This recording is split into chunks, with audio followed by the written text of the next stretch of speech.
Okay, so we are recording. Dope. What can you tell us about the true stories that inspired small town icons? Okay. One comes from Davis, California. I can't really go into that because it sort of spoils it, but let's just say that somebody served something they probably shouldn't to other students. And then the second one, the main point of the whole play, I was actually in my 8th grade science teacher's class. John Freshwater, he burned a kid with a Tesla coil, and it made like the shape of a cross. And then in addition to that, we started discovering that he was using code words to sort of go against scientific dating of fossils and when the dinosaurs were alive and how old Earth is. Trying to teach creationism over religion, over evolution. All in all, bad dude. And how the town reacted to that was really screwed up. So that inspired the play. Great. All right. Why did you choose to include the play Our Town into this play? I'm sorry, I interrupted you. No, you didn't. I got very excited. Our Town was the second play that I read that I wasn't in.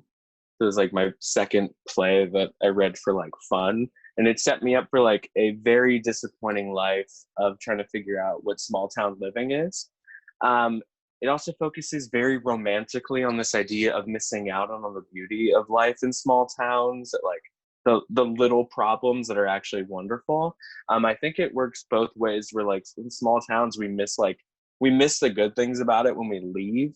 But we sort of cover up all the bad shit that we do. Can I swear? Sure. I just I'm sorry. All the bad shit that we try to cover up. And in my plays, and as I feel in life, we don't have time to sort of wax poetic about troubles, right? We got to get to the heart of it. And Our Town is very good at covering up bad stuff and finding beauty in that. And this play is anti-language and the anti-poetry of small towns. It's we're going to reveal light on the good and the very, very, very bad. Yeah. Great. Okay. Cool. I feel like I want to comment on that, but now we're recording, so I'm just I kind of am setting a fire to my small town theater right now. So just yes. Yeah, but great. That's exciting. Last question. In what ways can magic and witchcraft enhance a story about teenage life in a small town? So teenage women, teenage queer people, teenage trans people, the last two most likely closeted in a small town, are always under fire, and they're always being silenced. So magic to me and witchcraft, it's a way of escapism, right? It's a way of taking back power that you don't structurally have. I also think of this idea that we're in this climate where we have a president that keeps saying witch hunt, but if we look at the history of America, we have had witch hunts, and most of them target young women. If there's a way to get rid of young women who cause problems, you call them a witch.